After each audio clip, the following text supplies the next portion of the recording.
अभिषेक गांव का एक ईमानदार और मेहनती फेरी वाला जो हर गली में सब्जी, कपड़े और छोटी छोटी चीजें बेचता है। पल्लवी एक समझदार, सुंदर और पढ़ी लिखी लड़की जो शहर से गांव लौटी है और अब गांव के स्कूल में पढ़ाती है।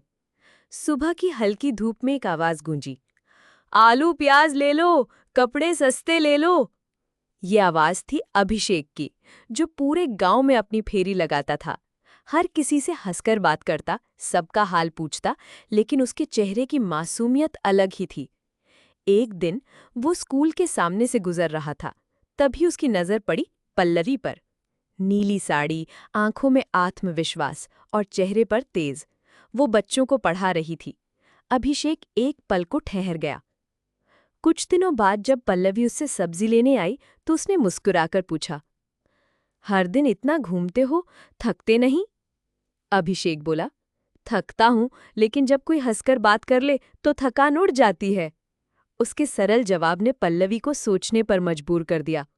फिर धीरे धीरे दोनों की बातचीत बढ़ी, स्कूल के बाहर, बाजार में, त्योहारों में।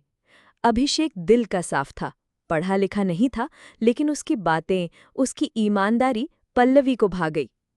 एक दिन तेज बारिश में पल्लवी स्कूल में फंस गई। अभिषेक उसे छाता देने पहुंचा। खुद भीगता रहा, लेकिन पल्लवी को एक बूंद नहीं लगने दी। उसने कहा, आपके भीगने से अगर आप बीमार हो गई तो बच्चों का क्या होगा? उस दिन पल्लवी की आंखें नम हो गई। उसे समझ आ गया कि जो इंसान दूसरों की चिंता करे वो ही सच्चा साथी हो सकता है। परिवार वालों को रिश्ता मंजूर नहीं था। एक फेरी वाला हमारी बेटी के लायक नहीं।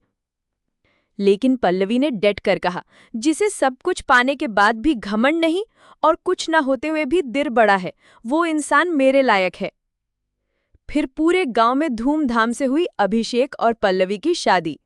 अभिषेक अब गांव में खुद का छोटा जनरल स्टोर चलाता है और पल्लवी स्कूल में बच्चों को पढ़ाती है। अगर आपको अभिषेक और पल्लवी की ये प्यारी सी कहानी पसंद आई हो तो चैनल को सब्सक्राइब करें और हार्ट लाइक जरूर करें। नई नई कहानियों और जीवन से जुड़ी सच्ची बातें रोजाना लाने के लिए जुड़े रहिए हमारे साथ।